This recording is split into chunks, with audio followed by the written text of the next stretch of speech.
Disclosure. Everybody talks about disclosure, who's going to do it and how. My answer to the disclosure question is, this is how. Right here, these events, everybody here, the presenters, the young people are getting it. They learn this stuff from the get-go. They do not trust what the government tells us. They believe that the aliens are coming and going and that there is evidence of it. This is disclosure. And tonight, we have one of the very best presenters. We have somebody with now a worldwide reputation. I want to tell you about Dr. Lynne Kitei. As the leading authority of the Phoenix Lights case and an eyewitness to the event, Dr. Lynne Kitei, medical doctor, is an internationally acclaimed physician and health educator. She set aside a successful medical career to pursue a book and a documentary about the sighting. Think about that for a moment. An event that is so important and so inspiring that you're willing to change the direction of your life. Dr. Lynne combined her artistic and academic talents during her medical residency to reach out to the community. She was called the woman pioneer of medical communications in TV Guide after creating and producing innovative TV news health reports for NBC in Philadelphia. Dr. Lynne has dedicated more than 40 years to global public health awareness, wellness, and health education. She was the chief clinical consultant of the Imaging Prevention Wellness Center at the world-renowned Arizona Heart Institute in Phoenix, until coming forward after 7 years of anonymity as a key witness to the Phoenix Lights.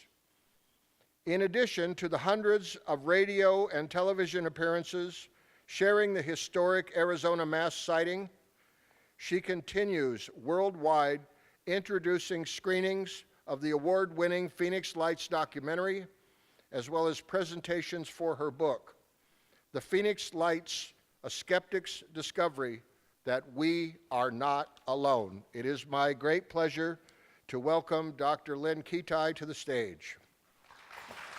Thank you so much. Thank you. What a joy being here. Can you all hear me? Yeah. Okay, first time I'm using this, so I wanted to make sure. Thank you, Tim and his team and James. This is really, really exciting. Instead of denigrating this topic, this is celebrating this topic. This is the most amazing weekend, and thank you for being here, and I'm so honored to be part of this UFO festival. It's really a joy and fun and important. And the reason that I'm here, it was mentioned, that it's enough.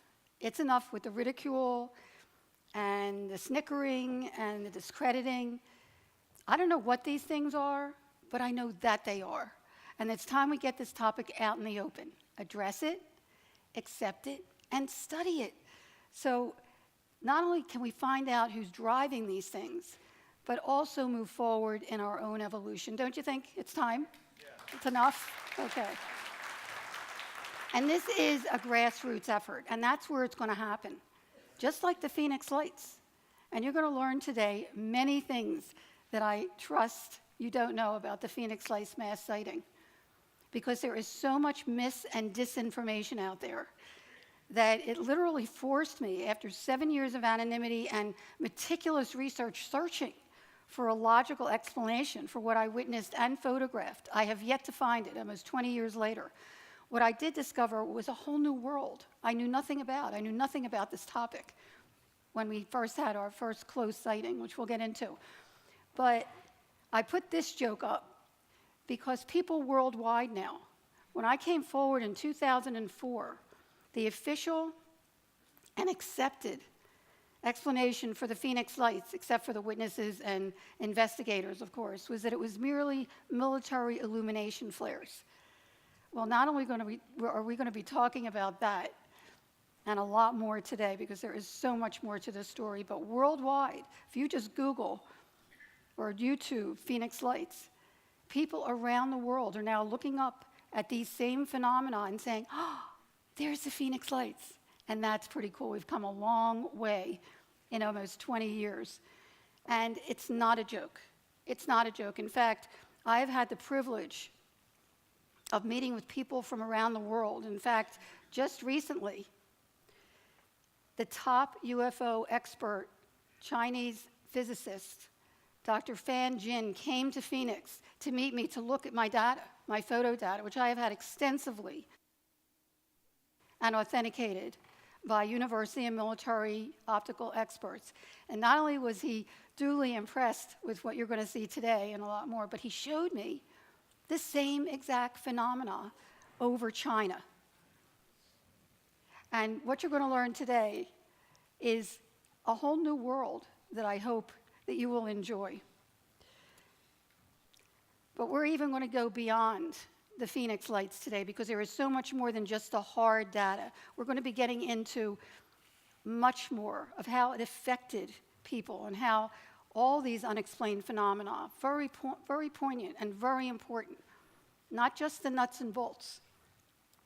Again, my name is Dr. Lynne Kitei, and if I can share with you the website, the Phoenix Lights Network website is really a place where anybody can go. I wanted to have something where whatever you knew, whatever you believe, it doesn't matter. The data speaks for itself, and it's packed with information. So I invite you to check it out, explore, and consider what's on there.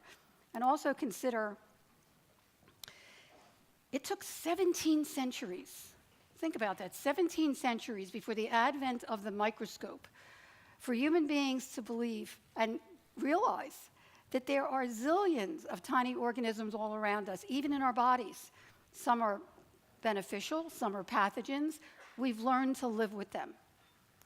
And the MRI, the magnetic resonance imaging machine that can detect disease non-invasively because of electromagnetic energies. We don't see these energies. We don't see these tiny living organisms. But it doesn't mean they're not real. Just because we don't have the technology yet to definitively define what these things are, it doesn't mean they're not real. We may just be looking on the AM dial for an FM frequency. And also now we know with the Hubble and the Kepler telescopes have really opened up whole new worlds to us. Now we know there are trillions of other galaxies out there with their own suns and planets around those suns. We also know that our one Milky Way galaxy is only 14 to 16 billion years old. Our solar system is a very young solar system. It's 4 to 6 billion years old. And knowing also that when stars burst, they send out, it's called panspermia, they send out organic materials. The ingredients of life are out there. Oxygen, nitrogen, hydrogen, amino acids. We are made of stardust. So there now are scientists out there that are postulating that there could be sentient, intelligent entities out there that are billions of years ahead of us. And what I'm going to be sharing with you today pretty much verifies that they're here as well. But let's get back to Earth. Okay. This is to show you the topography from our mountainside home. We live high on a mountain in Paradise Valley, if anybody's been in the Phoenix area. We are very blessed to have a panoramic view of the city skyline, so we know what planes look like and helicopters and streetlights and car lights and so forth. This is South Mountain, right behind the airport.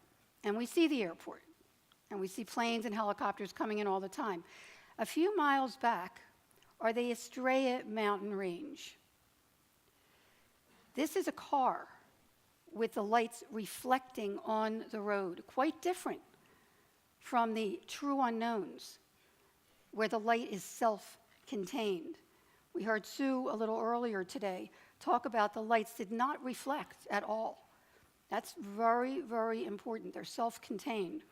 Now, you're also going to see this home right here down the street has skylights. And the reason I bring that up, and this stream of lights here too, is right where South Mountain and the Estrellas intersect. Now, an interesting aside, and my talk is called Beyond the Phoenix Lights, coincidence or connection. Now, I'm going to share with you a number of coincidences that I no longer believe are coincidences. There's just too many, and if you read my book, you'll understand why. But this is just one of them. 6 months before the mass sighting, I was invited to present my substance abuse prevention education program. I started a company in '85 because I saw the need in the community, particularly for youth, to wake them up to the reality of substance abuse and AIDS and teen pregnancy. And I formed a company called Health Education Learning Programs. And I was invited to the Gila Bend Indian Reservation, which very sacred ground in between South Mountain and the Estrellas. And they don't talk to outsiders, but I helped them out. And a few months later, we had the mass sighting.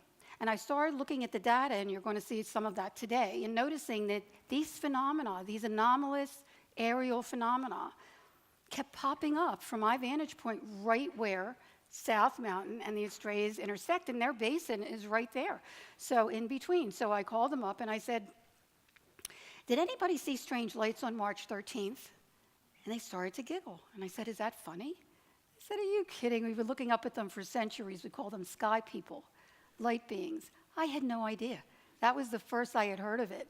And when I really started looking into it, I found such a strong connection, not only to Native Americans, but indigenous cultures worldwide. And they shared with me that the Estrellas, that's how it got its name. When the Spaniards of the day came to visit, either they saw these lights or they heard the lore, because it's been happening for centuries, and we'll get to that. And they named the mountain the Estrellas. And they also believe that in this area there is a portal or gateway. And when I share my data, I try to be as scientific as possible. I'm also a healthy skeptic. So I'm going to be sharing data with you and leave you to decide what you think about it. They also showed me petroglyphs, centuries-old etched-out drawings in the stone in South Mountain. And this particular one, if you can see, has 3 orbs in a triangle formation. A pyramid formation. Blew me away. Why? Because in 1995, and mind you, both my husband and I, healthy skeptics, had no interest or knowledge in this topic at all. Stayed away from it, actually. And we talk about this in the documentary, that there's so much threat, and harm out there. Didn't want any part of it. And besides, I was a little busy as well. But in '95, the night before my birthday, another little coincidence, I'm leisurely taking a bath, and one wall of our bedroom is a window. The whole wall is a window, so whatever pops up out there, whether it's lights or planes or smoke or whatever, or the haboobs, the dust storms that come through sometimes, we get to see if we're in the bedroom. And my husband, nothing rattles him.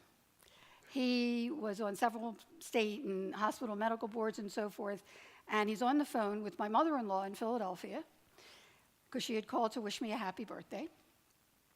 And he says, Lynn, get over here quick. I grab a towel, I run to the window, and he says, what the hell is that? We're a little below us, because we're pretty high on the mountain, and it's very treacherous ground. We're kind of nestled in the mountain on one side, and we have the panoramic view on the other side, and it's gated. It's also a no-fly zone. And a little below us, over a very, very treacherous desert landscape behind another home, were 3 amber orbs in a pyramid formation, one on top and 2 closely aligned underneath. And I thought, oh, geez, I've got to get a picture of this. But just as most witnesses will say, you don't move. You don't move. You don't know how long it's going to last. And I thought, I've got to take everything in mentally, the size, the shape, the color. They were about 3 to 6 feet each, depending on how close they were. And they were pretty close. They were oval shape, actually, like an egg on its side. And I call them an orb because the light did not extend outside the edge. It was self-contained. And I noticed immediately, besides being a soothing amber color throughout, it didn't glare at all. Every other light out there glared. These did not. They were very soothing, very mesmerizing. And it occurred to me, if I don't get a picture of this, nobody's going to believe it. And I go running to the closet to grab my 35 millimeter because I collect sunset pictures. I go to grab it. My husband calls me back. He says, get over here quick. One of them is disappearing. And as we watched, and I always go back to this sighting because it's just ingrained in my brain and in my memory. The top orb, without budging, started to implode, almost like a dimmer switch, getting smaller, mechanically, as if there was an intelligence behind it, and smaller till it disappeared. But it felt like it was still there. Where did it go? I stepped out on the balcony, got a quick picture of the two lower orbs, right here. And as you can see, they do not reflect on the area around it. And, excuse me, immediately noticed an eerie silence, as if time had stopped. It was just bizarre. And as intently as I'm watching these two lower orbs, I have to admit, and I did not admit this to a soul until after the mass sighting 2 years later, it felt like something was watching me. And going through my mind at that moment, I thought, who are you? What are you? Do you know that I'm here? I'd love to meet you. And the next thing I remember, the left bottom orb started to implode and shrink, just like the top one did. And something told me to take a picture, and I quickly clicked a picture. That was the only one that turned out at the time. But for me, not only was it verifying that we saw something really strange, and I got a picture of it. It's on a negative 35 millimeter. But I caught it in action. One half disappeared, and one's still there.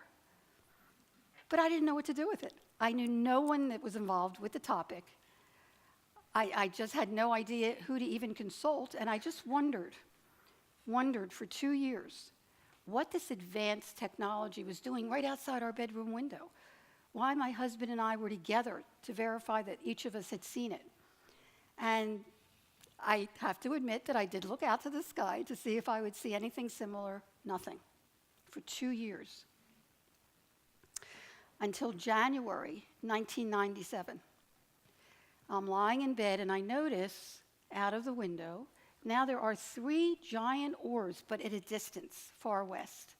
And I'm watching, and they're in a line formation now. They're amber. They start imploding from right to left, and I'm thinking, wow, that's strangely similar to 95. And they were gone. Mentioned it to my husband briefly. He blew it off. The next night, he's at a medical board meeting, and I'm standing at the sliding glass door that's perpendicular to this wall, to this window. And I noticed the same 3 orbs are now in front of South Mountain. And I knew they were in front of the mountain where the airport is because there's red blinking lights on top of the mountain to alert planes coming into Sky Harbor. And I thought, that's enough. I've got to get my video camera. And I run downstairs. I run outside to the front of the house. I get about 18 seconds, and it was charged. I get about 18 seconds worth, battery goes dead. I go inside, hook it up, go outside. It's about 8 o'clock. They're gone. About 8:30, my husband's coming up the drive. I walk outside. I said, honey, remember I told you about the 3 orbs in a row last night? Well, about a half an hour ago, they were right in front of South Mountain. As I'm pointing like this, they reappear in the same spot. And I said, oh my goodness, I've got to get a picture of this. Now, again, I do not believe in coincidence because in video, which was being charged, they're much smaller. They're white, they're flicker. You'll see that in a moment. 35 millimeter can be analyzed because it's on the negative. But anyway, I run inside, I run upstairs, I get out on the balcony. Just as I'm ready to shoot the 3, suddenly 6 lights appear over a mile wide on top of the 3. It was unnerving. In fact, I started to shake. And this first picture proves that. It's wavy. I was shaking. Because not having an explanation for the 95 sighting, what is this? It was massive. what is this? A mothership, a fleet? I mean, that was what was going through my head. But I kept clicking away. This data is really significant because the second picture is exactly what thousands of people would describe 2 months later. 5 lights in a V formation with 2 trailing. And we have radio programs where they're saying it. We have television programs where they're saying it. This was 2 months before the mass sighting. Same phenomena. And then, as I'm watching, this thing is like turning, seems to be turning. And you can see it's turning into a V shape here. And we've had all these analyzed. And what we've speculated is that there was a force field in between each of these lights, or it was attached to something that you couldn't quite see, because the bigger orbs were the closer arm, like this, and the smaller arms were the further away orbs. Well, I have to tell you, I didn't sleep well that night, and by the morning it was like, okay, there must be a logical explanation to this. I'll just search it out. I had already the night before called the Arizona Republic as the lights were disappearing underneath and said, you got to get somebody out there quick. There's lights, strange lights in front of South Mountain. As I finished, they were gone. So I called them first thing in the morning. I said, did anybody call last night to report lights in front of South Mountain? The gal gets off. She comes back on. She said, nope, nobody called. Well, I know I called. So I said, well, we did see something. I did get some pictures of it. Who can I talk to? She says, oh, sometimes they do experimental maneuvers at Luke Air Force Base, and they don't tell the, which is very close to Phoenix, they don't tell the public about it. I thought, oh, that sounds reasonable. Let me check that out. So I called Luke Air Force Base, tried to be professional. I said, my husband and I are physicians. We live mountainside in Paradise Valley. We saw some strange lights last night and appear in front of South Mountain. Do you have any idea what they might have been? And from the get-go, the operator had an attitude. She said, well, they didn't come into Luke Air Force Base, and they didn't come out from here, so we had nothing to do with it. I said, well, be that as it may, we did see them. Somebody else must have seen them. I mean, it was gigantic. She says, well, you mentioned it was near the airport. Maybe somebody at the airport saw it. Okay, so now it was a mission. I had to find out what was going on. So I call the airport. I get the FAA on the phone. I tell her the same thing, and she was really nice. And she said, maybe air traffic controller saw something. Let me ask. She left me hanging for like 5 minutes. She finally gets back on. She says, there was a group of air traffic controllers here last night that did see some strange lights. I said, wow. I said, could I talk to one of them? She says, well, let me see if anybody's here that was here last night. She leaves me hanging again forever. Now, I met this guy. Can you hear me? Is everybody hearing? Okay. I met this guy, and he is a low-key, mellow guy. He finally gets on the phone, and he says, did you see those 6 lights that were equidistant from each other hovering in a formation last night at 8:30? I said, yes. He says, I can't believe you saw them too. There were actually 3 at 8 o'clock. I said, I saw them as well. He said, they popped up, and what's really interesting about this is that they popped up over Class B restricted airspace. There's a 30-mile radius around the center of the airport. Anyone that comes into that area, particularly 1,000 feet altitude that these were, must call into the tower. No one did. So they were alarmed. They looked on radar, did not show up on radar. They took their binoculars to look, and in their own words, they saw 6 points of light totally equidistant from each other, massive span over a mile wide, that seemed to be attached to something. But they couldn't quite see what it was attached to, which you would also hear from many, many witnesses 2 months later.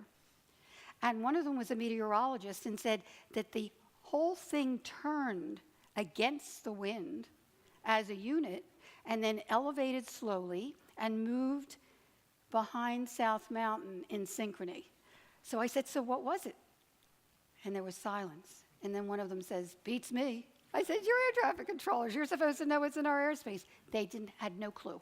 They ruled out and they shared this with me, they ruled out every possible earthly possibility that it could be, from flares to balloons to helicopters, there was no sound, to Chinese lanterns, even skydivers with lights, which they couldn't believe that they might have been doing that.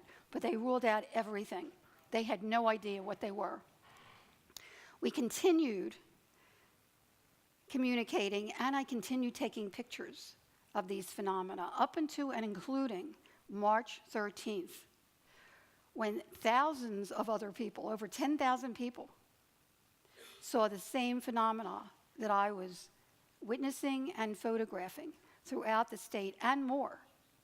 On March 13th, not only were people seeing these orbs in different formations, and many of them in V-shape formations, 1 to 2 mile wide or more, but they were also seeing craft. Whatever you've heard about the Phoenix Lights, there is so much mis and disinformation out there. There wasn't just 1 or 2 events on March 13th, 1997. There were many events. And it wasn't just for 2 hours. It was for many, many hours. Not only days before, but on March 13th, the mass sightings started at 3 p.m. in the afternoon. There were daylight sightings reported. The 5 o'clock hour, not just in Arizona. There were Native Americans in New Mexico that were seeing the same phenomena. 7 o'clock hour in California. The bulk of reports came in between 8 and 10, because that's when thousands of people were outside purposely looking up at the sky for a glimpse of the Hale-Bopp comet. So that's when most of the reports came in. When they also caught a glimpse of these 1 to 2 mile wide craft. And by the way, it wasn't just one craft. There were multiple craft that looked very different, and we'll get to that. But before we do, anybody out here that is not really familiar with the Phoenix Lights, there was a wonderful program that kind of put it all together, and we'll get more in detail, but it'll give you a taste of what happened, and then we'll get back to the data.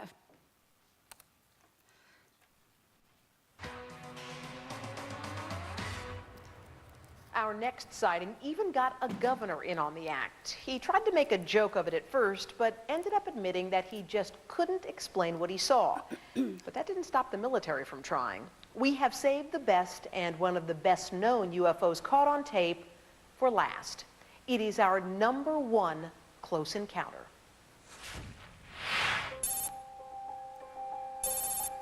March 13th, 1997.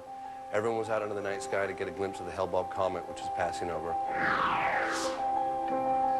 But there was something else passing over the sky that night as well. It was awesome and amazing. It originally started out as the 6 points of light in a mile-wide span. I grabbed the camera and I got outside. By the time I focused the camera, 3 had disappeared, and I caught the 3 above the city like a giant triangle. What Dr. Lynne Kitei and thousands of others saw that night would become known as the Phoenix Lights, one of the most famous and well-documented UFO sightings ever. The footage does not do it justice, okay? In the footage, they're much smaller, they're white. I call them an orb because the light did not extend outside the edge, and the color within each orb was a uniform amber color throughout. It didn't glare at all. These were very mesmerizing, very soothing, and as I was watching these, I have to admit that it seemed that there was an intelligence looking back at me. While Dr. Kitei saw lights moving in formation, others throughout the state reported seeing something even more otherworldly. This very large delta-shaped craft flew 200-mile course and was witnessed by hundreds, if not thousands, of people. It passed right in front of us. 5 lights that were a V. You're not going to believe what I saw. And he was amazed by what he heard. If we opened up a newspaper, you could not block out the object that we saw. And these are very unambiguous, up-close sighting of a craft, not lights, not flares. This is the craft that flew directly overhead people. One of the kids I talked to said he could have hit it with a rock, it was so low. Whoever did this wanted to be seen. And they were seen by Dr. Kitei again and again and again, nearly a dozen times over the next decade. But after the initial mass sighting in 1997, everyone wanted to get to the bottom of those mysterious lights. Everyone, it seemed, except the authorities. For months, there was no investigation. There was no explanation. They just blew it off. But then Governor Fife Symington announced he would launch an investigation, and at an unscheduled press conference claimed authorities had uncovered the source of the Phoenix Lights. The public waited with bated breath for the governor to reveal the evidence. Okay, it turns out the investigation was really just the governor's idea of a joke. And the evidence, that's just his aide, dressed up as an alien. This almost hysterical environment that was building. I just decided that this is a great opportunity to go add some levity to the situation. Who says you can't trust the government? It really offended many, many, many people. And Arizonans still did not have an explanation to the lights until About a month later, the flare theory emerged. the military revealed that on March 13th, a National Guard unit had been undergoing a training mission that involved the dropping of flares. Try telling one of the eyewitnesses that all they saw were military flares.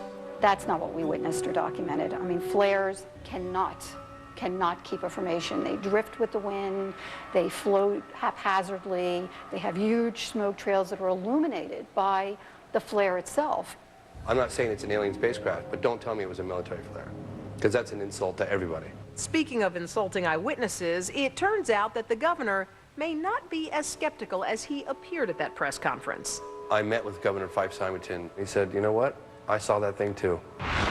Wait, he what? And it clearly had a shape to it, and a big shape, and it was a constant shape. And you can't control flares that way. There's just no way they were flares. So the ex-governor, who was also an ex-Air Force pilot, saw the craft that night in Phoenix, just like all the other eyewitnesses. But does his pedigree carry any clout with the skeptics? Fife-Symington is an interesting case. Obviously, he's a thoughtful, intelligent man and a responsible person and a pilot, so he knows what he's looking at. I think the fact that thousands of witnesses have come forward to date saying we saw this craft, I just don't think we can dismiss all that testimony. I saw these things up close and personal, and no one can say that I didn't see what I saw. It cannot be explained or denied. Plus, they could blow off people's stories, but they could not blow off the handful of videos that were taken that night. UFO was caught on tape. But that's the truth, actually. And it was the only thing that they needed to debunk when you think about it.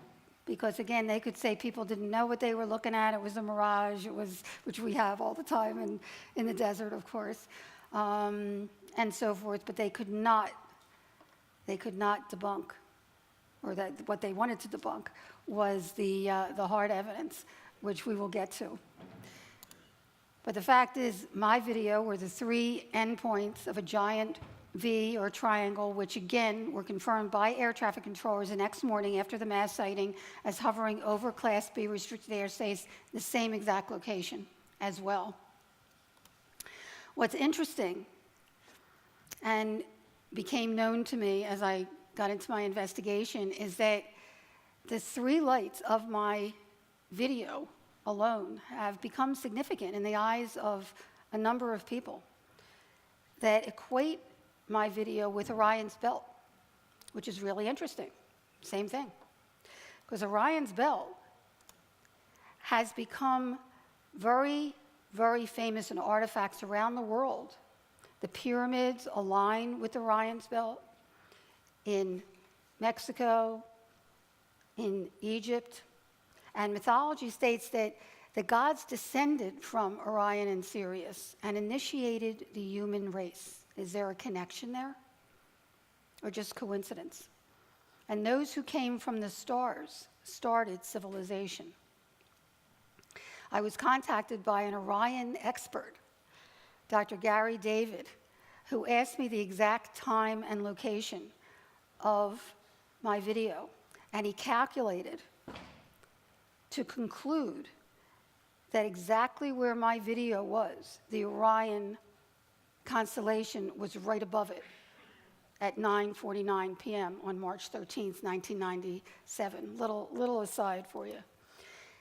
Now, there were a number of other people that were also seeing these orbs for days before, including Steve Blonder, who called MUFON, coincidentally, to his balcony to show him these lights that were showing up every night. And as they're outside on their balcony, suddenly this gigantic formation, these delta shape of 5 lights, and here again we see the Orion constellation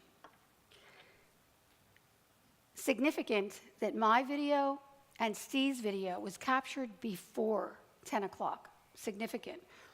Because there were 2 boomerangs that were caught after 10 o'clock. One of them is a little haphazard, even though we don't have any proof that flares were deployed other than what the military says. We don't have one witness that describes flare characteristics in all these years. But one of the videos is a little haphazard, so I've never used that one. But this particular boomerang is really, really significant. And a little later on, I'm going to be showing you a brand new study of this boomerang, which has been the one video that's really been under fire for being flares. Mine was confirmed as being authentic, true unknown, because it was over Phoenix and air traffic controllers saw it. But when I started looking around, because what happened was that once I knew thousands of people had seen what I had seen, and a week later, coincidentally, and I'll give you another coincidental, okay. I knew nobody that was involved with this topic, so I started showing the video, even though it doesn't do it justice, to some of my friends. And this is how far away I was from anybody that knew anything about UFOs. A friend of a friend had a neighbor who had a friend who knew the past president of MUFON. So I called him up. I said, I've been seeing these lights, and I have a picture from '95 that I know is authentic, but I'd like somebody of credence to take a look at it. And he refers me to a field investigator for the following week.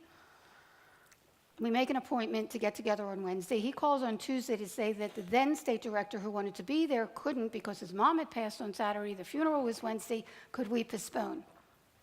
The only window of opportunity I had for another 2-3 weeks was Friday morning at 10 o'clock. He said, fine. I knock on his door. He opens the door. He says, did you see the mass sighting last night? I said, I saw something similar to what I shared with you a couple months ago, and I actually got video of it. He said, fabulous, because NBC will be here in a half an hour to interview him. I said, whoa. I said, I used to do health reporting in Phoenix in the early 80s for NBC. I don't know what we're dealing with. Is it a hoax or military or whatever? But it doesn't matter. It's not about me. It's never been about me. It's about the data. So I said, take a copy of the footage, share it with whoever. I'm out of here. And at that point, I called the air traffic controllers, and they confirmed they saw it too. That afternoon, the morning after the mass sighting, I sat by the television, and we had the VCRs at the time. Every news station had the Phoenix Lights as their top story, and my video was on every news station. It was really exciting, I have to tell you, coincidentally. About 9 o'clock or so, 9 o'clock news, some of the other videos came forward as well. That's another little aside. After the mass sighting, about a week later, I see my video on TV again, and they're interviewing a fella who has a computer lab in Tempe, which is right near Arizona State University, and he happens to also analyze UFO data from around the world. And he's showing the same exact triangle pyramid formations of orbs from all over the world, from Russia, from China, from UK, which sent me in a tailspin because I knew nothing about this. It was the first I had ever heard that this was happening worldwide. And also that other countries are much more open to these phenomena as being otherworldly. And so I had no choice. I wanted to find a logical explanation for this, having seen it up close and personal.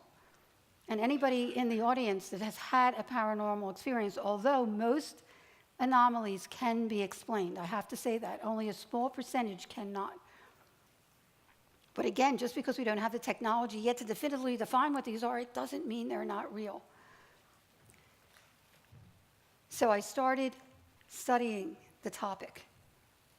And I'm telling you, I found such credible data, I pushed my entire medical career aside, searching for a logical explanation, which I have yet to find, but also compiling not only the history of these phenomena, but witness reports, calling the military. We'll get into that. I called every military base. They were more curious and just as curious as we were. They were more curious than my data than giving an explanation for it. They didn't know what it was either. And then I started finding pictures. Well, first of all, I started finding that these phenomena have been here since human documentation began. Blew me away. There are etched out drawings in primitive caves in Peru that have long extinct animals, and in the sky is what we would call a UFO today. How did they know that? Why did they even do that? Unless maybe they saw something. And then Sumerian writings, India writings, even the Bible, Ezekiel's wheel. And we fast forward to the 15th and 16th centuries, and we see that there are pictures and frescoes with people on the ground looking up at UFOs, with beings in the UFOs. 100 years before our mass sighting, in April of 1897, there was another mass sighting in Kansas, California, Washington, and Canada of what they would describe as a giant, massive airship with removable lights. And that set up a flag because on March 13th, 1997, not only did people see a 1 to 2 mile wide triangle craft gliding right over their heads. We have a pilot in the documentary that looked into what he would call a well of swimming, shimmering light. Some people saw these orbs detach and go out into the environment and then redock with it later. Others saw a totally silent across the board. It was very eerie for everyone, totally silent that it was so massive. Suddenly take off at blink speed without even dispersing the air. And when I heard about this sighting in Kansas in 1897, they're describing very similar phenomena. A massive airship with removable lights, which was interesting because the Wright brothers didn't take flight till 6 years later. Then fast forward again to World War II. They called them Foo Fighters. We have a 93-year-young French World War II pilot in the bonus features of our documentary who was there and saw them and reported them. And he tells what happened to him, which wasn't too pretty, when he tried to report these orbs that each side thought the other side had this advanced technology. And it wasn't until after the war that Germany and Japan and the United States tried to study and find out who had this advanced technology, and no one could. They were called Foo Fighters. And then you fast forward, and I started finding pictures of the Lubbock lights in the 50s.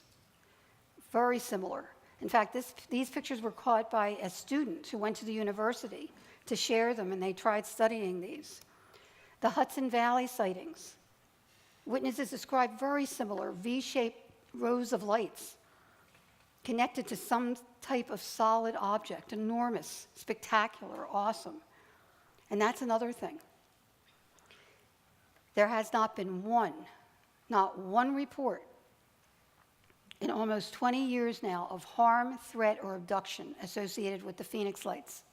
If anything, quite the contrary. Can't speak for other things, but people were in awe, in wonder, felt blessed to have that experience. We're going to talk about that, a very, very important aspect of the Phoenix Lights a little later.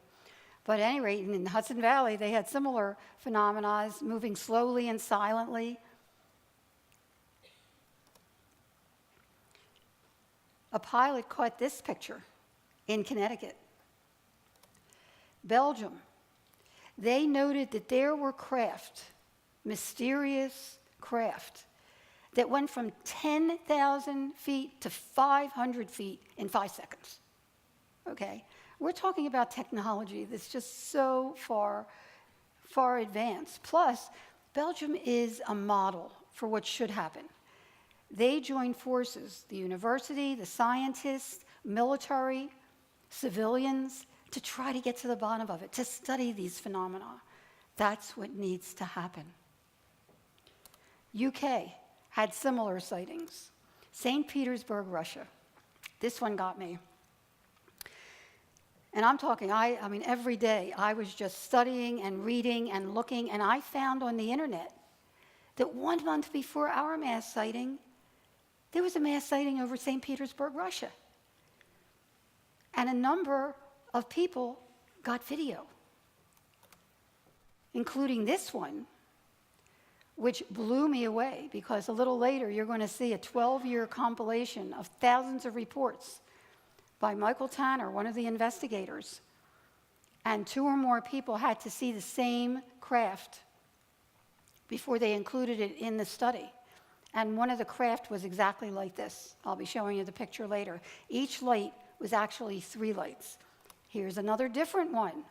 There were about 10 different craft during the mass sighting that we'll discuss. But this one also was significant because not only is it similar to what a number of people reported during the mass sighting, but air traffic controllers in St. Petersburg also reported that these craft were over their tarmac as well. And this one got me because in 2005, I caught the same thing. We go on in Rome. Paula Harris, who is a journalist that tours the world, and she's really gotten some wonderful stories, and she was, during a UFO meeting, called out by somebody outside, there's a UFO outside, there's a UFO outside, and there we go again, same phenomena in Italy. This one's interesting because a colonel actually captured these 3 lights in a triangle formation, and he reported it. I believe these lights were not of this world, and I feel a duty and responsibility to come forward. He was a fighter pilot, F-16s for 32 years, and he stated, I have no idea what they were, and he got a lot of flack, I have to tell you, coming forward. And by the way, there are thousands of reports at NARCAP, which studies pilot sightings, and they've been told for decades not to report them. And now that they are retiring, many of them are, which is terrific, because the more credible people that come forward, the more we can lend credibility to this topic. But interestingly, an imaging company took one of these orbs and analyzed it. And in their opinion, they feel that they see a face in one of these orbs. And also, interestingly, native cultures. There are Native Americans right in Arizona. Not only do the Hopi have protocols to invite these phenomena in, but many believe that these orbs are actually spirit world ancestors coming to give them comfort and knowledge and inspiration. And I have to say, for one, I certainly have been inspired by these orbs. And then we have this sighting, which is a little interesting, another little coincidence. I had just returned from speaking at the X conference, Steve Bassett's X conference in Washington, D.C., and the whole topic that whole weekend was about the Phoenix Lights. And they also had Monsignor Balducci there from the Vatican, stating, he didn't speak any English, it was translated by Paula Harris, that if God created human beings, why can't he create other entities?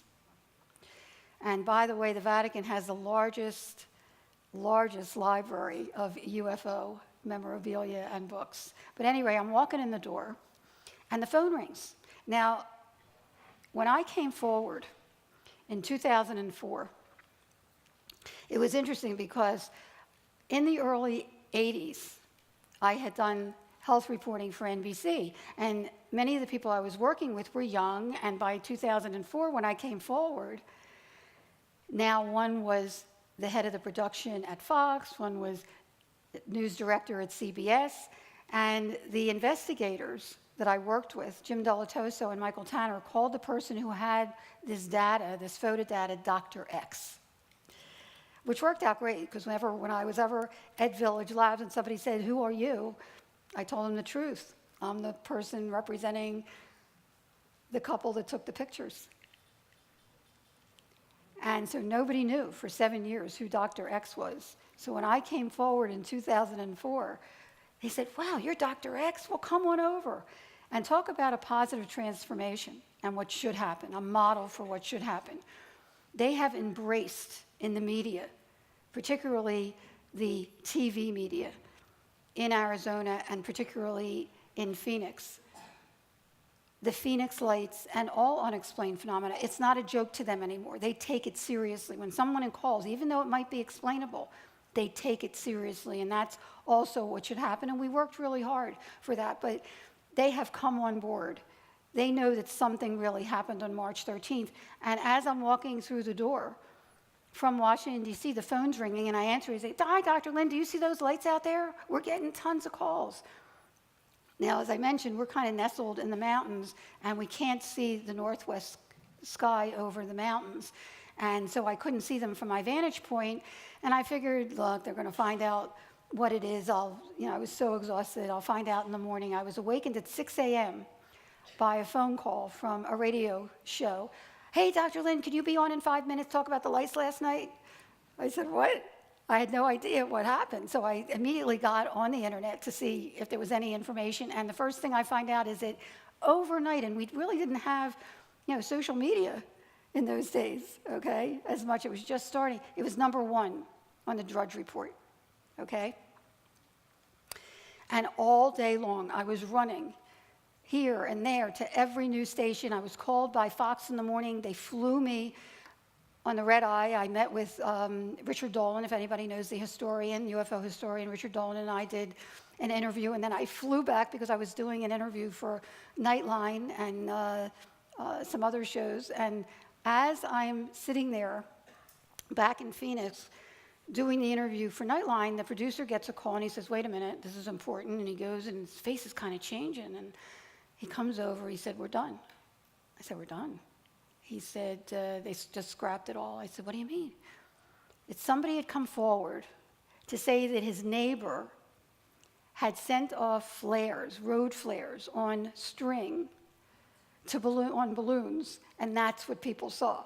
And that's what created a miraculous triangles and rectangles and squares that was making news on the internet. As soon as they got that report, everything stopped. From one person. Now, interestingly, the reporters in Phoenix weren't taking it sitting down. They went to the guy's house that supposedly did this. Kids answered. They didn't know anything about it. They went to the neighbors. The neighbors didn't know anything about it. They didn't see any flares going up with balloons. They went back to the guy's house days later because he wasn't answering the door. And one of them that he let in, he shows string and balloons and road flares on a chair. He said, can you do it for me? Can you show me? Oh, no, would not do it. And a reporter even tried to do it and couldn't do it, okay? And days later, an internet group, a UFO internet group, actually found out that the guy that reported was military. Now, I don't know who did this. It was big news in Phoenix, let me tell you. But for me, it was significant. Why? Our documentary, which has won over a dozen International Film Festival awards, by the way, which is unheard of for a documentary, particularly one of this genre. We're so proud and honored. Was sold to a distributor in December before. And the head director said, you know what, I'm going to release it on a certain date. It's a Tuesday, it'll give time. And at that point, Blockbuster and Broadway videos were still open. Hollywood videos were still open. And he said, that'll give it a chance to have them put it on the shelves. I said, okay, if that's the way you feel. Well, you know, when the Phoenix Lights documentary was released nationally and internationally, on April 22nd, 2008, that very next morning, flying off the shelves. Now, I'm sorry, whoever did this, thank you. That's all I can say. But another little coincidence. Okay, now we're going to get to Ohio, the same thing, and this time, and people, by the way, described gunmetal. We have witnesses that were out very credible witnesses who were out and carefree, and they were realtors, and there were stakes in the ground. And they saw one of these crafts go right over them and guesstimated that it was 2 miles wide, had gunmetal underneath that they were looking up at, and had windows with beings at the windows. And here we have someone that, a security guard, that described a triangle craft once again with 3 end lights, and it was like crumpled tin foil as they described it. Okay, I'm going to move forward because I want to get to the good stuff.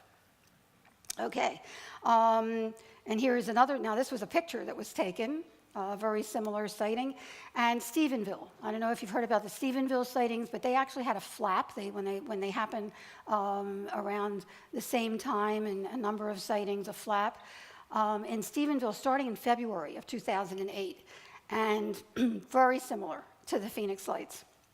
And someone caught these orbs on film and described them the same way: patterns of lights and straight lines, the change to vertical lines, the change to triangle patterns, similar to what happened in 2008 when I came back from Washington, D.C., and pulsating red-orange lights. Now, some people even had celestine telescopes, and they saw that these phenomena would stay in there. If you look at the moon with a telescope, it's going to move. These stayed rock solid in their formation, and many of the people said that they looked like pulsating lights, which right here, Steve Blonder, that caught that arrowhead, caught these on video for days before the mass sighting. Now, the other thing that's really interesting is that once I started looking, I started finding such credible data. And what was also interesting is that there was no word from the military or government about anything for months. Nothing. No investigation, no explanation. It was uncanny. I mean, we're talking about 1 to 2 mile wide craft that went right over people's head, rooftop level. And even as a security, a public safety issue, nothing. And as you heard earlier, and she was one of my idols, Frances Barwood was the only elected official. She was councilwoman, vice mayor at the time of Phoenix, was the only elected official that innocently asked for an investigation at a council meeting, and she was plastered to the wall. I was so happy that I had stayed anonymous for 7 years because it was so precarious to come forward. Many of the witnesses got badgered by the media. It was awful. It was awful. And yet there was nothing supposedly going on. And then on June 18th, 1997, a front-page USA Today article, for the first time, people outside of Arizona were hearing about our mass sighting. Overnight, now this is 97, the internet had just really started. There was no social media, and overnight it went viral. It went viral. When Symington said there was hysteria, there was no hysteria. Nobody was scared. Nobody was harmed. There was hysteria with the military and I'm sure the government, because overnight it became a sensation. We were deluged by media from all over the world. And once they started talking to witnesses like Susan today, their descriptions were so detailed and so heartfelt that they too were saying, oh, why isn't there an investigation? Why isn't there an explanation? The very next day, we get an announcement that former Arizona Governor Fife Symington was calling a press conference for that afternoon, an unscheduled press conference to reveal the culprit of the lights over Phoenix. And as we know, it was much more far-reaching than just Phoenix, but nonetheless, people took it seriously. And he comes marching out one of his aides with a giant Haley-on head costume and made a mockery of it. It was so disconcerting for the witnesses, particularly those with children, who saw this massive thing that was bigger than shopping centers, and they're making a joke out of this. And that kind of put a lid on it for a bit.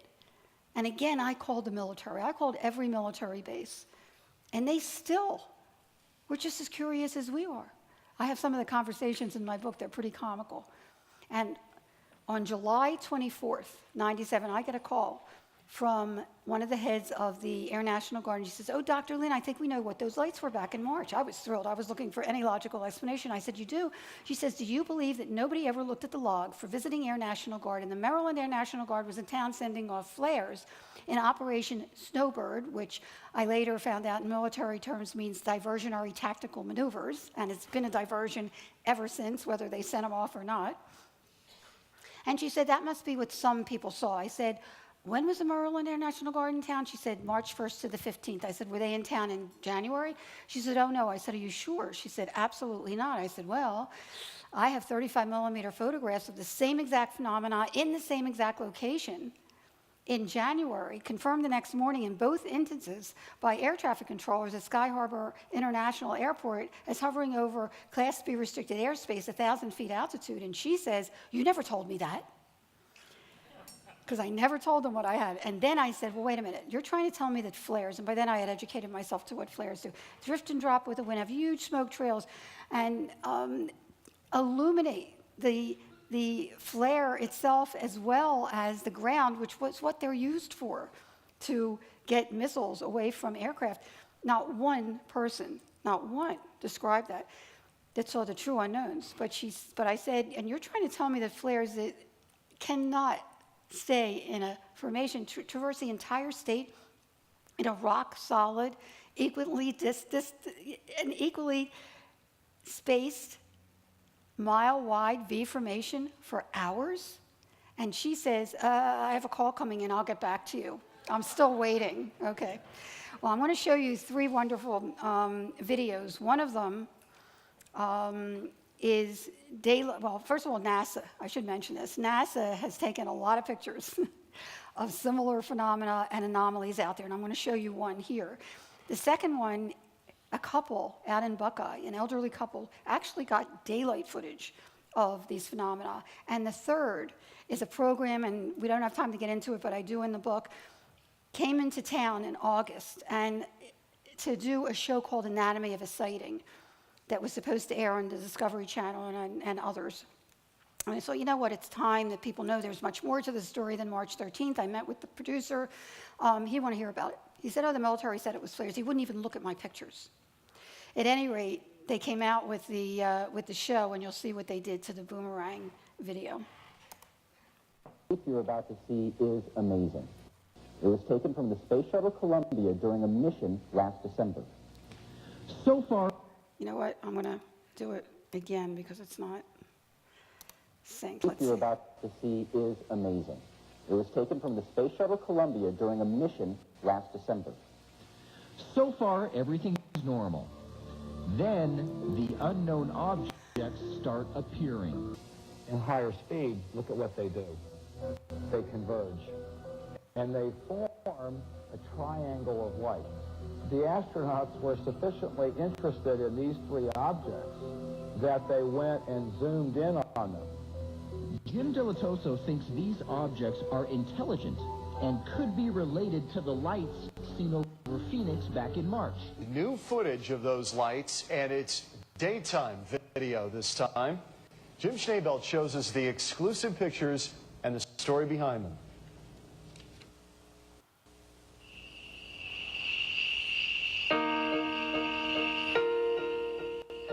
More lights seen in the sky near Phoenix, but these lights appear in the daytime, about a month after the massive sighting over the city. This sighting shows 2 brightly lit objects hovering in the evening sky. One light blinks out, and another one appears, jumping around, while a third object tracks across the top of the screen at a very high rate of speed. Even UFO critics have a hard time explaining this sighting as bombing flares over the Barry Goldwater range. For one thing, this sighting was made in the daytime when flares aren't used. And for another thing, this sighting was made in this direction toward the Estrella Mountains. But from here in Rainbow Valley, the Barry Goldwater range is that way.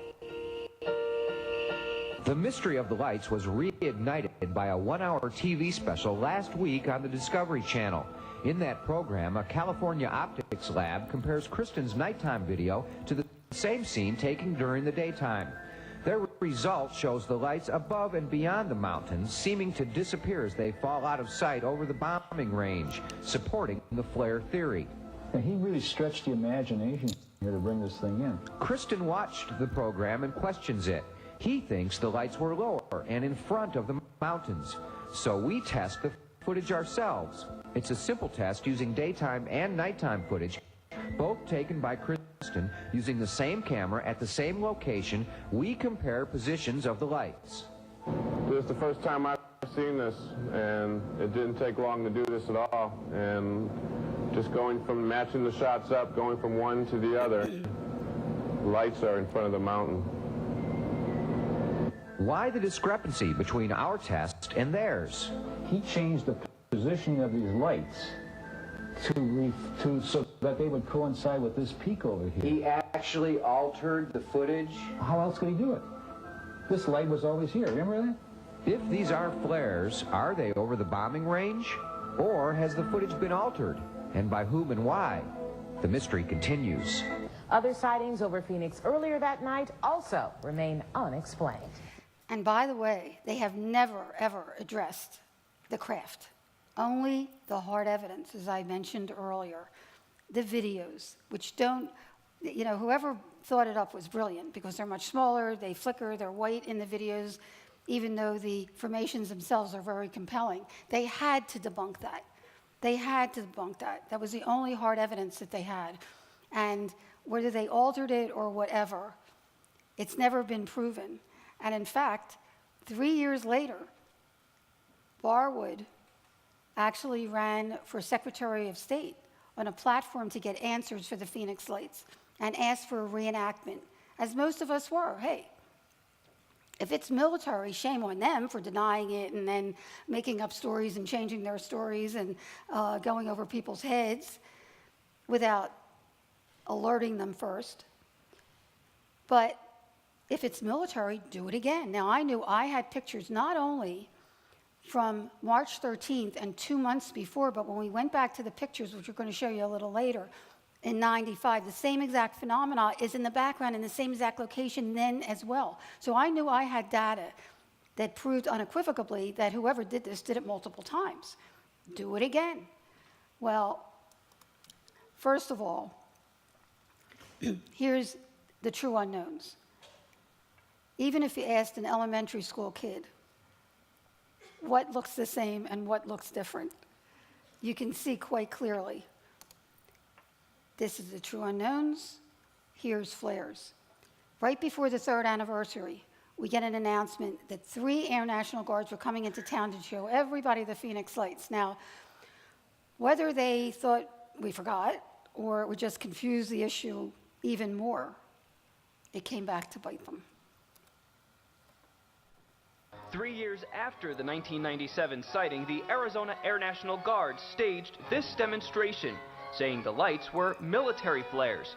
We all got calls asking where our aircraft were that night, and we all checked, and none of our aircraft were in that area. But as we looked onward a couple months later, we found out we had visiting aircraft. But the demonstration didn't settle the debate. And I have to say that it just didn't make it. For anyone that had seen the true mass sighting, it was a joke. Flares like these put off smoke, and witnesses say there was no smoke associated with what they saw. So now, more than a decade later, the lights remain a mystery, but one that Kitei says deserves a closer look. So the data speaks for itself. I just urge people to look at the data, and that's one of the main reasons I came forward. If I can be a credible voice so that people actually look at the data, then I've done my job.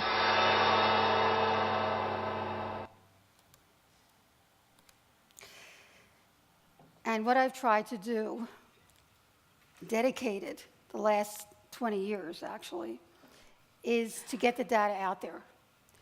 Now working on a curriculum for kids that we're going to, for youth, that's my passion. And if anybody in the audience knows anyone that knows how to do gaming, interactive games, we are now looking for someone. We were working for 5 years to get something in the classroom. There is nothing in our classrooms. In fact, that's what prompted me to do the documentary. I had gone back to work at the Arizona Heart Institute, working 7 to 7. I was approached by filmmakers doing Barnes & Noble and Borders tours on the weekends, and I was approached by parents who said they wanted me to present at a school, which I was blown away that they would even let me in the door with this topic. I walk into 200 middle school students, you could hear a pin drop. They thirst for this knowledge. They thirst for this knowledge. It was the first time that I realized there is nothing in our classroom.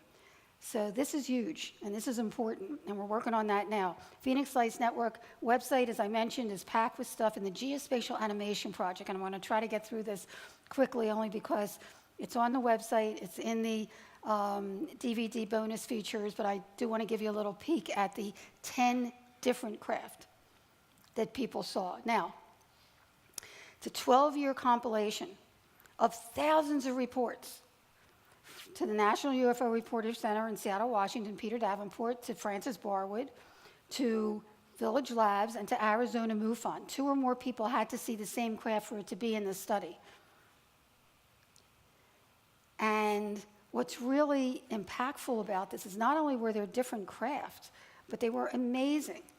Now, and happening at the same time. Now, whether it was one craft that could morph, or the perspective from where the person was standing, or an actual parade, which is what they ultimately concluded, because there were multiple different crafts seen at the same time in multiple places, as well as orbs. I mean, this was a parade. Whoever did this wanted to be seen. And here's some of the craft. Here's one. Here's another without a dome. This is the one that blew me away when I saw this, because it's identical to what the video shows from St. Petersburg, Russia, that a civilian caught. Here's another one. Here's one with 3 lights at each corner, one that supposedly Symington saw. This is one that has a dome in the middle, similar to the video that I showed you earlier. Here's another one. They even saw a disc. And there's a 10th boomerang that just last year, I mean, new information, and if we have time today, I'll show you that video. It's pretty wonderful, and Susan's in it, actually, because unbeknownst to us, this guy reports that he saw this boomerang covering Prescott, but he wouldn't be interviewed. But we did make a simulation of that boomerang, and I was looking around for another witness to talk about what they saw, and was introduced to Susan, and he or she saw the boomerang coming over Camelback, another little coincidence. But this is what Symington saw. This is a forensic recreation of the Sky Harbor Triangle that was first reported near Carefree around 8:15 and was last reported near Sky Harbor at 8:40 p.m. The path of the craft has been pieced together by combining reports of similar objects. We begin with a view from the intersection of Lone Pine and Scottsdale Roads, 2 miles away from the craft as it hovers 1,000 meters over Lone Pine and Pima. The craft, depicted as 2 miles wingtip to wingtip, proceeds east down Lone Pine Road. The view moves to the intersection of Jomax and Tatum Roads, 3 miles south of the next sighting at 8:26 p.m. at the intersection of Lone Pine and Cave Creek Road. At this point, the object began a heading change and turned to the south. At 8:28 p.m., a report from a material site on the East Cave Creek Road put the craft halfway through the turn. This view is to the west from a point above Jomax and Tatum, roughly 3 miles from the center of the craft. At 8:30 p.m., Max and Shala Saracen reported the craft near Crave Creek and Pinnacle Peak Roads. This report included UFO occupants seen in the windows of a triangle which they described as at least 2 miles wide. At 8:35 p.m., the craft was observed from the intersection of North 32nd Street and East Shea Boulevard, proceeding south towards Squaw Peak, where it was last seen entering the Phoenix Metropolitan Valley. At 8:37 p.m., the craft was observed by Terry Mansfield and members of her hospice group on the south side of Squaw Peak.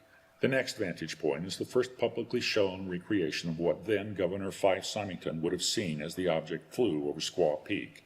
At 8:40 p.m., the craft was reported from 36th Street in East Washington, where it hovered short of the northern edge of the airport perimeter. The final view is a recreation of what the tower crew would have seen had they been looking due north. Some reports have this craft departing directly vertically, a truly astounding conclusion to a truly astounding series of observations. Beautifully illustrated and vocal by Larry Lowe. Does that give you kind of a feel for what happened? It was really, really amazing experience. Now, I always say keep looking up, but it's a double entendre. Not only keep looking up because maybe you'll see something in the sky that'll impress you, but also, interestingly, while I was interviewing witnesses, there were a number of them that shared with me that they had had near-death experiences as children that was reawakened by the mass sighting. And I found that really curious because I did too. And we don't have time to get into it today, but it is in my book and I lay it all out there. Changed my life forever. I thought everybody knew the secret. I thought everybody was psychic. Since I was a child, during my near-death experience, I actually saw above the earth 3 beings, giant beings in glowing white robes. Some in antiquity called them the Watchers. And I have felt that they have been with me ever since. But what was really interesting is that I thought, whoa, could there possibly be a connection between all unexplained phenomena, be it near-death experience, out-of-body experience, unexplained aerial phenomena that have a mystical light associated with the experience? And lo and behold, again, when I started looking, I started finding such credible data at university level. University of Connecticut, Dr. Kenneth Ring, 4 inches thick, the Omega Project. And Dr. Bruce Grayson, near-death experiencer, expert. Dr. John Mack at Harvard, and on, confirming not only the similarity in the experience itself, and I lay it out very simply in the book, but as I'll show you, the after effect, the awakening, the enlightenment that happens within an individual that has an unexplained phenomena experience. I started calling all unexplained phenomena an up, because it is an up. We know about the entanglement theory, that subatomic research is showing us now that everything is connected. There is a universal oneness. And people that come back from unexplained phenomena experiences feel that, know that. It is a knowing. And humans have talked about forever atonement. I call it at one-ment. And the Phoenix Lights are part of this, that up connection. It wakes us up to our connection to the universe, to the earth, to each other in such a powerful way that it changes lives forever. And just as a little aside, and again, I get into much more detail in the book and verify it with data. In both a near-death experience and a UFO experience, there's a mystical light, an out-of-state experience, another dimension of time and space, a timelessness. Many see light beings, as I did myself. And in ancient writings, they talk about, in the Bible, they talk about the Watchers worldwide. These same phenomena, these same beings in white robes. And many communicate in these experiences through telepathy, as did they during the mass sighting. There were people that were told not to be afraid. We're not here to harm you. And experience a oneness, that they've come home. And they're told that they have to go back, as I was, for a reason. But when they do come back, they come back with knowledge, a knowing that everything in the universe is connected and that we are not alone in the universe. An up experience, and by the way, you don't have to have an up experience to have this positive transformation. All you need to do is have an open mind and an open heart and learn about it. And if you start reading about it, and I promise you, if you read the book, and I've had this told, but I had no idea this was going to happen until people started reading it. Not only they appreciate the data that took so many years and hard work to gather, but by sharing my own transformation, it's helped them transform into a good place. And people that have these up experiences embrace life to the fullest. Didn't mention, not only did I do Broadway and national touring companies with Gordon McRae in Oklahoma and Betty Grable and Guys and Dolls, I understudied Barb Wheaton in Sound of Music. Singing was my forte for many years. I thought that's why I came back. But if anybody saw the movie Raising Arizona, I played the mother, Florence, Arizona. Don't say you recognize me, I'll be mortified. But interestingly, and the reason I mention that is not only was it a cool movie, the Coen Brothers movie, but starring Nicolas Cage and Holly Hunter. It was the first movie for many of them, John Goodman and Frances McDormand and Tex Cobb. But the cinematographer, who I had a very close relationship with, because anybody that saw the movie knows when After the Baby is one of our quintuplets, it's a comedy, a black comedy, is kidnapped by Holly Hunter and Nicolas Cage, because they can't have one, and they figure they can spare one from the quintuplets. They're interviewing my husband, and this was released in '87, 10 years before the mass sighting. And one of the reporters sticks the microphone in my husband's face. He says, "There's a rumor that your son was kidnapped by UFOs. Is there any truth to that rumor?" And my husband says, "Oh, please, son, please, don't print that. If his mama reads that, she'll lose all hope." It's in the movie. And the cinematographer, that's a long story in itself, went on to do Big and When Harry Met Sally and a whole host of other movies, and he created, directed, and photographed the Men in Black series. Coincidence or connection? Anyway, when people come back from these experiences, they come back knowing that love and knowledge are the only things we take with us. And if I could leave you with the 3 A's that I came back from my near-death experience: awareness, be awake to things that happen before you. Do you blow off stuff, or do you take advantage of opportunities that come before you? And I go into this a lot more in my book. Attitude. There are negative and positive energies out there. I have seen it in medicine alone. You bring what you give. Positive attitudes bring positive energy to you. It happens time and time again. And if you think positively and you treat other people positively, it will come back to you. Appreciation. The old adage, the man that cried because he didn't have shoes until he saw the man that didn't have feet. Every night, I think about what I had that day to appreciate. Even the cloud formations, or a flower, or the people around you. It's like a pebble in a pond. Those energies will be very far-reaching. Coincidence or connection? This did it for me, and I'm getting into the really good stuff, so I hope you'll hang in there with me, because this particular picture, not taken by me, was taken by my son.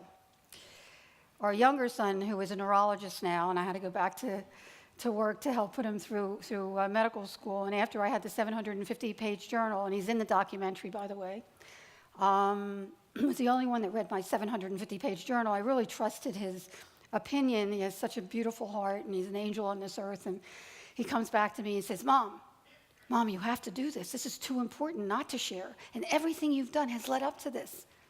From the mouth of babes. Our other son is an attorney. Mom, they're going to find out it's military. You'll look like an idiot. You better not come forward. Until this happened. He wanted to get a kitten, a Siamese kitten, for his then fiancée. They were in LA. He was at UCLA Law, and he couldn't find one in LA. He said, Mom, look and see if you can find an ad in the paper on a Wednesday or Thursday. I'll fly in Friday night. We'll get it Saturday morning, get to see you, and we'll get a kitten. Valentine's Day passed. There weren't any available. They weren't great. So I kept looking and looking. On March 7th, 2000, they sent off the flares. And I have to tell you, for those of us that saw the real deal, that pretty much sealed the coffin for the military. They had their shot, and they blew it, okay? It's never been reenacted and cannot be denied. But I needed that one more push. A couple weeks later, I see an ad. Brett flies in Saturday morning. The lady's going to be there. She has 3 kittens. One of them runs right up to him, and it was very endearing. As skeptical as both of us were. That particular day, March 25th, was the 10th anniversary of my mom's passing. Now, what was significant about that, even more than anything, was that Brett was the oldest grandchild, and she only had eyes for Brett. And they had a very, very, very close relationship. So it was endearing. This was his first pet. It came right up to him. We kind of kidded, Mom's with you. She'll be looking down at you and wanting to believe. And he goes off to LA, calls me up. He says, Mom, you're not going to believe this. I said, what's the matter? He said, I got the kitten alone in the apartment. I got this iZone Polaroid camera. You must pull out the strip before you can take another picture. He took the whole roll. He lays them all out. He says, in the middle of the roll, there's a picture with an arm in front of the kitten. You can see through the hand, and it's Mom's hand. She had crippling juvenile arthritis, went through nursing school in a wheelchair, became head nurse of the premature nursery in Philadelphia at the Albert Einstein Hospital in Philadelphia. She could move mountains. I wouldn't be who I am if it wasn't for my mom. But I was skeptical. I said, Brett, you got your hand in the picture. You had a very distinctive arthritic hand. He said, Mom, it's a right hand. I was taking it with my right hand. It's impossible. Plus, it looks like Mom's hand. I said, you know what? Just put it away. When we come for graduation in May, I'll pick it up. I forgot about it. He brings out this strip, and I near fell off the chair. This did it for me. May I share it with you and see if it does it for you? Okay. Here's a kitty. Here's the strip. We enlarged it. Now, not only is there a translucent hand in front of the kitten's face, can you see that clearly? Okay. But there's also a hand behind cupping the kitten from behind. Can you see that? And Brett's JanSport backpack is on the floor. You can see through the arm, the logo there. And in all my research and in my own near-death experience, with the beings wear white robes. What's that? Plus, Paul Davids, who did the movie Roswell, the TV movie Roswell, did another film last year called Life After Death Project, and he was looking for the most credible data that confirms life after death. And Dr. Gary Schwartz, who is in the documentary, is tremendous, the head of the Conscious Study Department at University of Arizona, recommended that he get in touch with me. He used this case in the movie, and he had it all analyzed, and he came to me, he said, did your mom wear glasses? I said, yeah, she wore them, on a string on her neck all the time. Right there. But still being a healthy skeptic, I wanted to find a picture of my mom to see if this was her. I found a picture of her holding a preemie baby. She must have been in her 30s. The same way. Not identical, but you can see her arthritic hand, and when you analyze this, it's an arthritic hand. It's my mom. This did it for me. Not only would she let Brett know that she's with him, but I know in heart of hearts, she's saying, Lynn, get off your butt and do this. This is real. A few months later, I was taking sunset shots. I have like 5 or 6 books of sunsets, and I see something. Oh, what's that? This was in November of 2000, and there's something else right here in December. We enlarged it. It's in the same exact spot. It's a rod, a giant rod with like 2 little things coming out of the end in the same spot, a month apart. Now, these rods, these giant motherships, some people call them, these cigar-shaped rods, are seen over the superstitions. They're seen over the Navajo Nation. They're seen worldwide. Coincidence? I didn't see these, by the way, when I was taking the pictures, but they are in the negative. And they've been analyzed. It is definitely a giant, giant rod, and maybe even the side view of a Phoenix Lights craft. A few months later, we're talking about 9/11. Very scary time. And hadn't seen the lights for a while, and we're watching TV, and they're talking about the new anthrax scare and the nuclear possibilities, and talking about nuclear shelters in Arizona. I mean, it was really scary. And our son's in LA, you don't know what's going to happen next. And I'm looking out at the sky, thinking to myself, I hadn't seen them for years. Where are you? Are you real? I mean, I'm still this healthy skeptic, okay? And do you know what happened here, 9/11? Is that what this is all about? Were they trying to wake us up to what we're doing, which is a message, by the way, that many people are getting, to wake up to what we're doing to ourselves and our planet before it's too late. Is it too late? And I'm looking out at the sky and thinking, can you help us? And they appear. Coincidence or connection? Now, I would like somebody to tell me what that is. That's my favorite picture. In 2002, Dan was in Phoenix from Tucson because one night a month he had to be in Phoenix to take tests or go to classes the next day. And we're watching the news, and they're talking about a crop circle that just formed recently, and that I usually don't like. I don't know what they are or who they are, so I don't like to show faces because they could be very different than anything we'd even imagined if the universe is teeming with life. But nonetheless, this was very interesting because they analyzed this disk here, or orb, and found that there's a binary code and a binary message.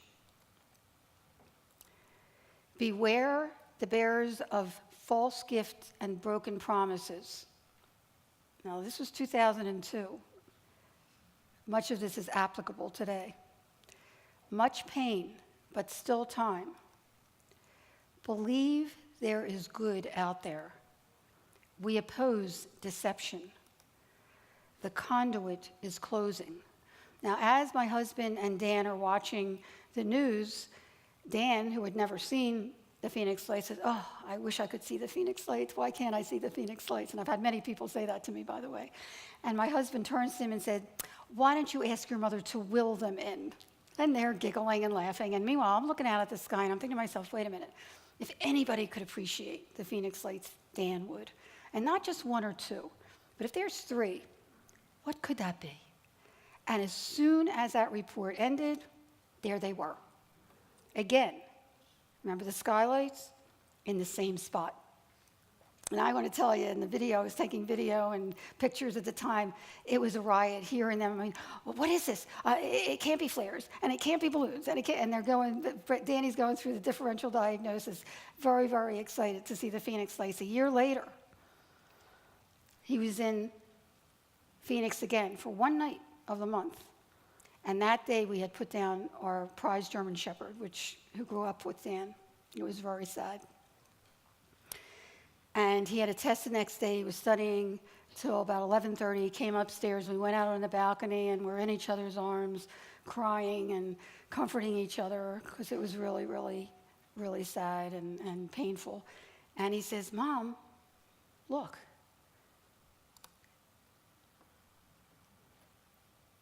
There they were. We weren't thinking about the Phoenix Lights. And he whispers in my ear, "Mom, they're here to comfort you." That's just what he said. I get choked up every time because they did. They did. 2006, I was in Italy speaking at a conference with Jaime Maussan, who's a journalist, like Dan Rather in 60 Minutes, and just like me, and he didn't have any interest in this topic. And in 1991, when people were looking at the eclipse, they also saw many, many UFOs, and they came to him with their pictures and video, and he really got sucked into this. And anyway, he was showing the same crop circle that Dan had seen when he saw his first sighting. So I thought, oh, that's cool, and I take a picture of it, and I checked it to see if I caught it, and I noticed that there's now another orb here, and this is 35 millimeter. A lot of times in digital, you'll get dust particles, and I thought, that's interesting. I had it analyzed. Now, not only is it dissected in the center, as this is, but it looks like, and if anybody knows binary code, please feel free to take a look at it, but what really got me here is that I never noticed this before. Next to the face of the alien are three orbs in the original, identical to my footage during the mass sighting. And this is the last sighting that I photographed of these four orbs in a row. And you would think it's ordinary, but when I looked at the pictures, The very next picture, and I don't know if you can see this clearly, has an orb right here, and it's moving. Can you see that? It's got like a tail behind it. Can you see it? It's hard to see with the lights on. But anyway, in the next picture, it's not there. But there is much more to the story, and I'm going to go through this really quickly. Going back to the 95 sighting. Data that I never thought I would share with a soul. It's in the latest edition of the book now. I kept this private for over a dozen years. Dr. Bruce Maccabee, Navy optical physicist, who I was referred to by Linda Moulton Powell to take a look at my data, which I didn't. I was very hesitant. Nobody knew who I was. For 7 years, I really stayed anonymous. Only a handful of people knew. But we had another sighting in 1998 that I alerted the people that had taken video on March 13, 1997. Coincidentally, we were north, south, east, and west, and we were ready. And there was a 20-minute array, we have it in the documentary, of mirror images, straight lines. The final thing is a giant pyramid of 3 lights. And now we had video from 4 different vantage points at the same time, whereas on March 13th, we took them all at different times, and they were different craft or objects, which really couldn't be analyzed. I even hired a geologist from ASU to try to do so, and once he found out that we took them at different times and they were different formations, he wouldn't even touch it with a 10-foot pole. But anyway, after I had this video, I got in touch with Dr. Maccabee, sent him the video to analyze, and I said, by the way, I'm going to send you the first and the last picture of the close sighting 95. Please tell me what those close orbs are. He calls me up a couple weeks later. He says, you mentioned to me that your sighting in 95 was a couple minutes. I said, right. He said, are you sure? I said, that's what I remember. He said, ask your husband. Interestingly, now I was outside, he was inside. He wouldn't talk about it. He got agitated when I brought it up. Everybody comes from a different background, from a different upbringing, a different worldview. Some people can't deal with this topic. Some people don't want to, and that's okay. Everyone in their own time. But now the data is there to take a look at. But he didn't want to hear about it, and I just backed off. But Maccabee said, you've got to confirm that it was a couple minutes. I sat him down. I said, look, you don't have to talk about it. Just tell me, how long do you remember it being? He said, I don't know, 2, 3, 4 minutes. Went to Dr. Maccabee. He said, that's impossible. I said, what do you mean?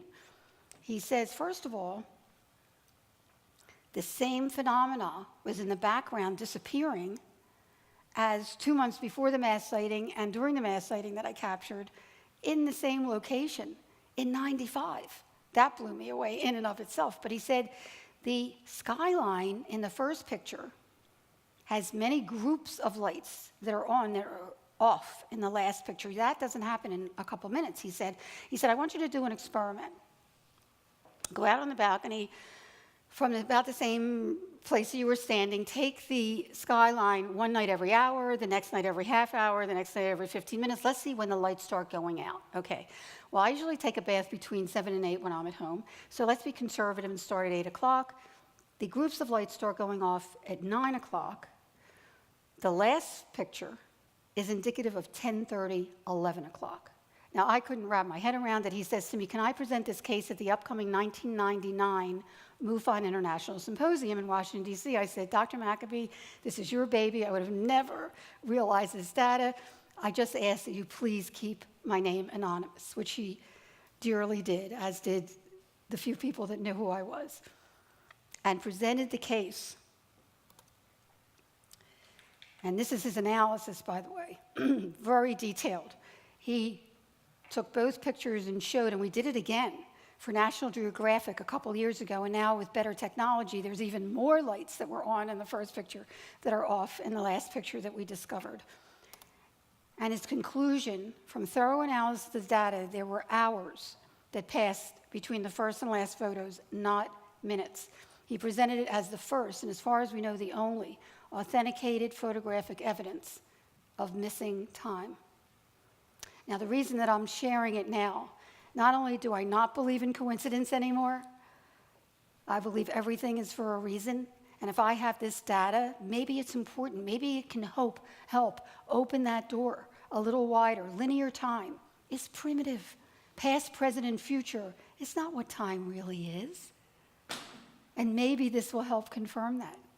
Also, with quantum physics and quantum mechanics that are now postulating with bubble theory and string theory that there are 10 or 11 different dimensions out there. Well, if there are other times and spaces along with ours, then why is it such a leap to think there could be other intelligences in those other times and spaces that we get glimpses of if we're open to them or invited?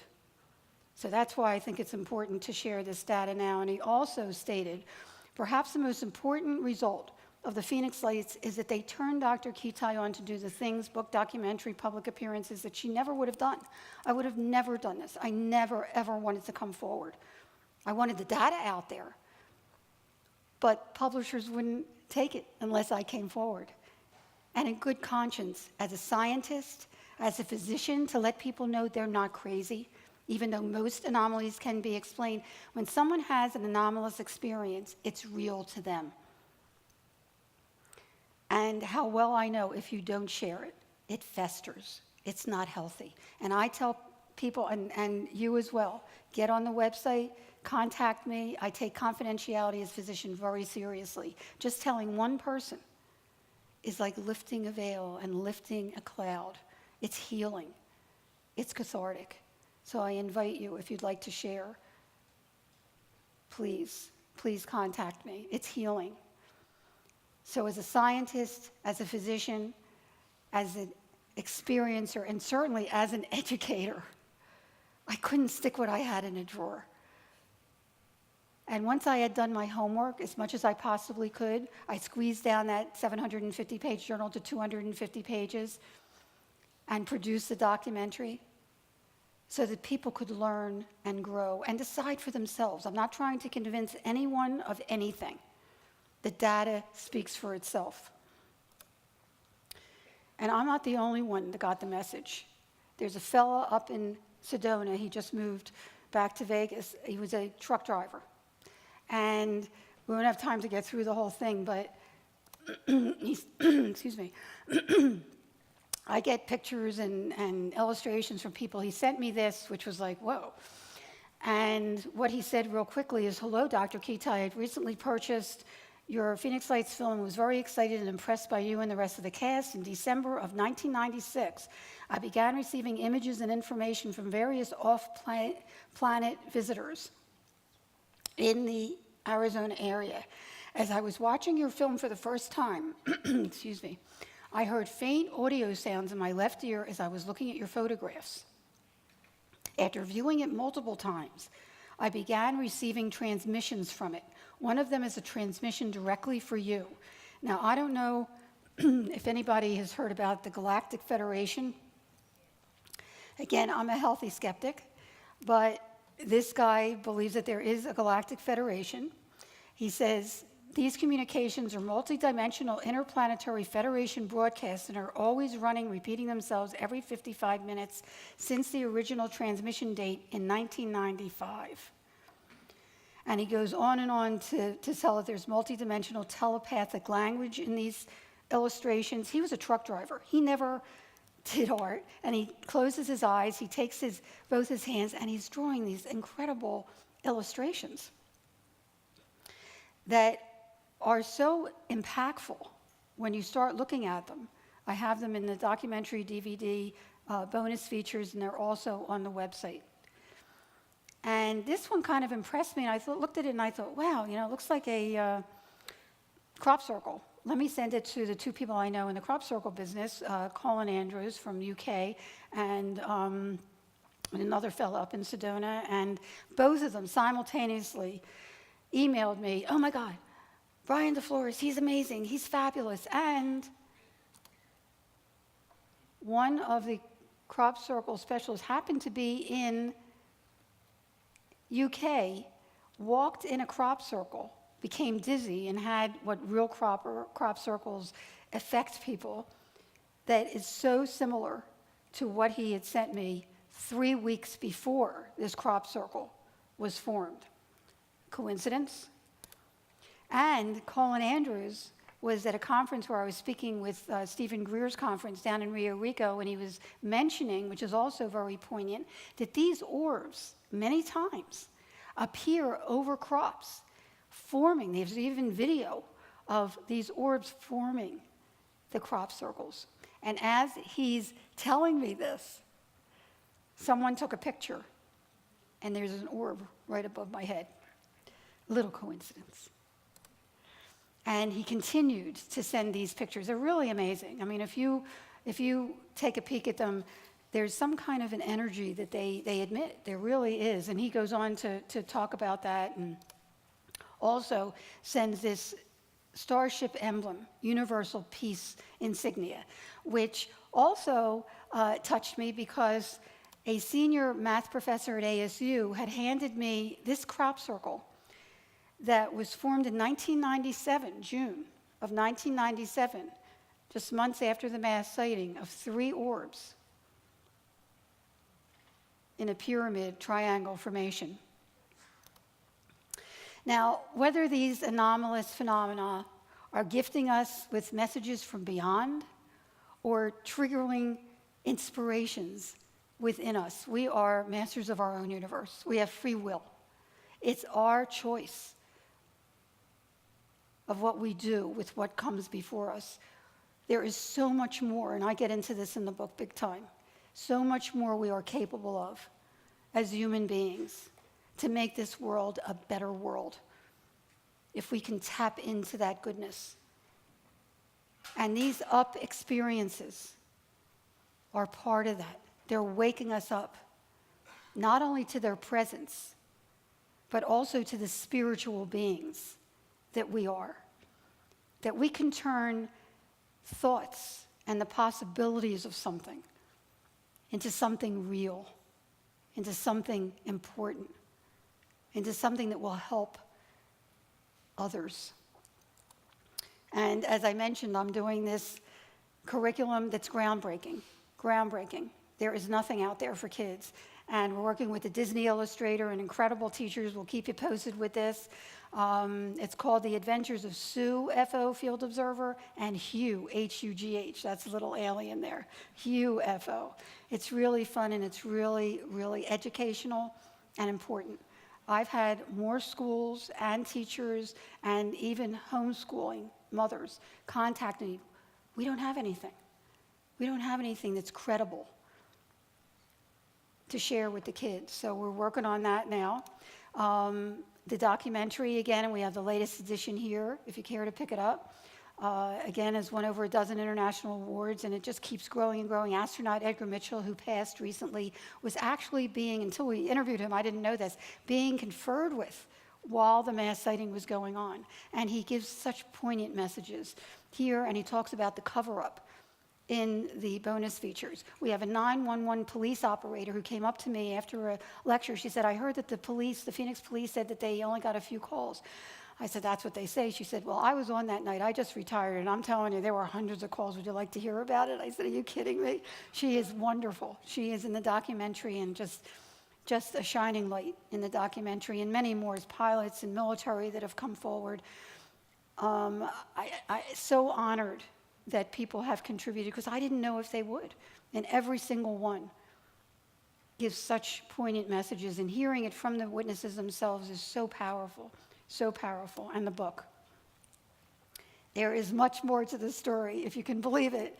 We have just covered just the bare tip of the iceberg here today. There is much more underneath the surface that I hope that you'll pick up and read. And one of the things that is also in the book is a message that I was given. And I don't even know where it came from. Remember, you saw the video of the couple that shot daylight footage about a month after the mass sighting, actually a month after the mass sighting? Well, that night, some paranormal things happened, and I have to say, after the mass sighting, a number of paranormal things happened that were just convinced me that this was real, and I share them in the book. And one of them was right after this happened, right after that evening, a really riveting experience happened that was like, oh my God, what is this about? And thoughts going through my head that I never thought about before. They were so foreign to me that I had to go write them down. And I ran downstairs, and this is in the middle of the night, and I picked up a pad in the dark, and I started writing with my eyes closed and just writing these thoughts and writing and writing and writing, and I laid down the tablet and went back to bed. The next morning, Michael Tanner and a couple of the other investigators came over to check out the vantage point from my home, and we go to that room, and I said, wait a minute, I wrote something last night. I don't even remember what I wrote. Can I read it to you? And I have not changed one word of this. And I'd like to share this gift to you because this is what really sent me on this journey that has brought me here today. May I? And while I'm showing it, I'm also going to be showing you video that I took prior to March 13th.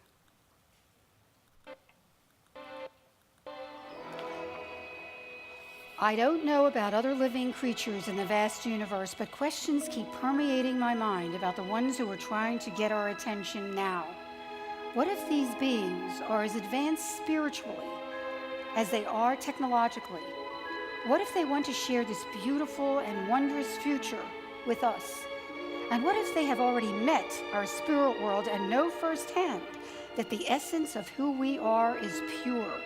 They may only be trying to help us recognize the positive spirit deep within and teach us to know ourselves for who we really are before we destroy our world. Each and every one of us is a powerful being with the strength and wisdom to deeply appreciate our earth and every living creature on it. It is time we view ourselves in a new light.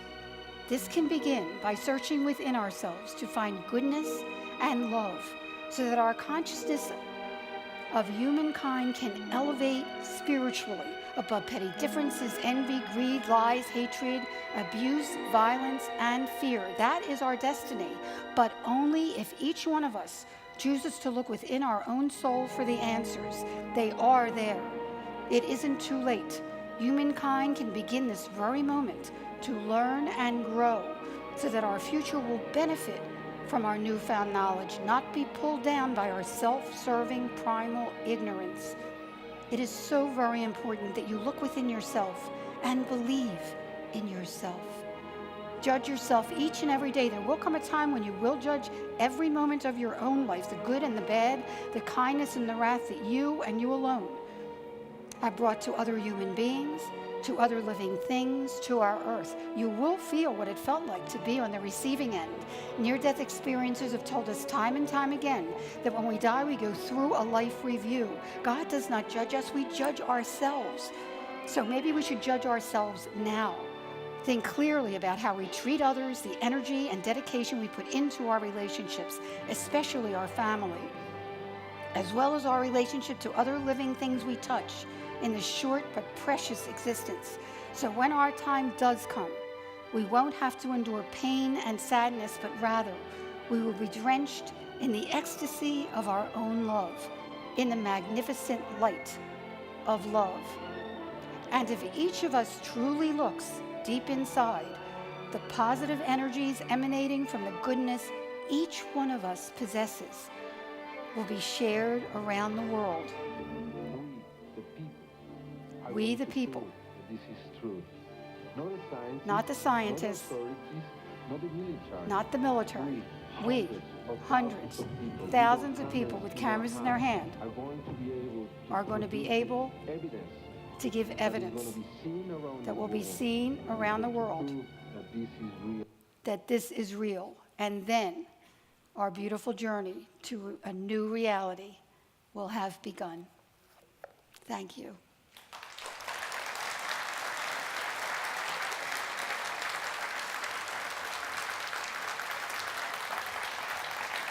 Thank you so much.